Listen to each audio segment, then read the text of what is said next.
ស្រីមានចិត្តក្បត់ឬសាអូនក្បត់មិនមែនធម្មតាពេលនេះបងបានគិតថាបញ្ចប់បញ្ហាដោយការបែកគ្នាព្រួតគ្នាចុះ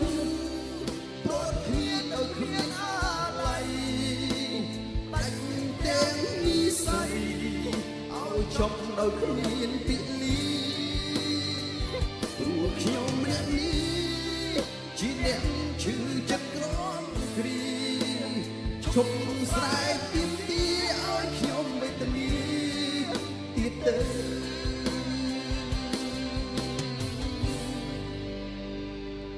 ស្ដាយគុណិតធ្លាប់គិតអូនជាបេះដូងមិនគួរលួឡំជាភ្លើងក្នុងទ្រូងសែនក្តៅ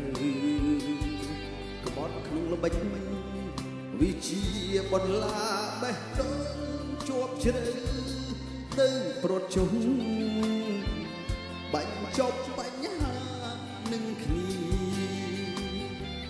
អូនក្បត់មិនមែនធម្មតាពេលនេះបងបានគិតថាបាញ់ចប់បញ្ហាដោយការបែកគ្នាព្រួតគ្នាចុះព្រួតគ្នាដោយគ្មានអាឡ័យដាច់ទាំងនិស័យឲ្យចប់ដោយគ្មានពីលីព្រោះខ្ញុំម្នាក់នេះជាអ្នកឈឺចិត្តក្រំគ្រីឈប់ស្រែកពីទីឲ្យខ្ញុំវេទនាទៀតទៅ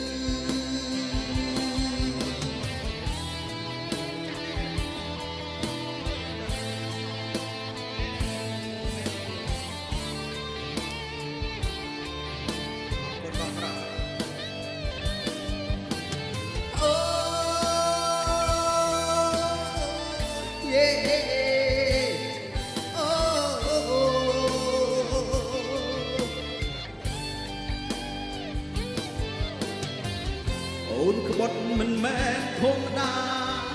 ពេលនេះបងបានគិតថាបញ្ចប់បញ្ហាដោយការបែកគ្នាព្រួតគ្នាចុះព្រួតគ្នាដោយគ្មានអាឡ័យដាច់ទាំងនិស័យ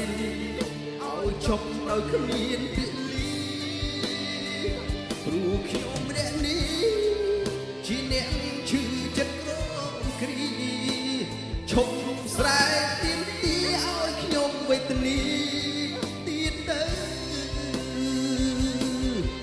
អូនប្រហែលជាពេញចិត្តនឹងបែកគ្នា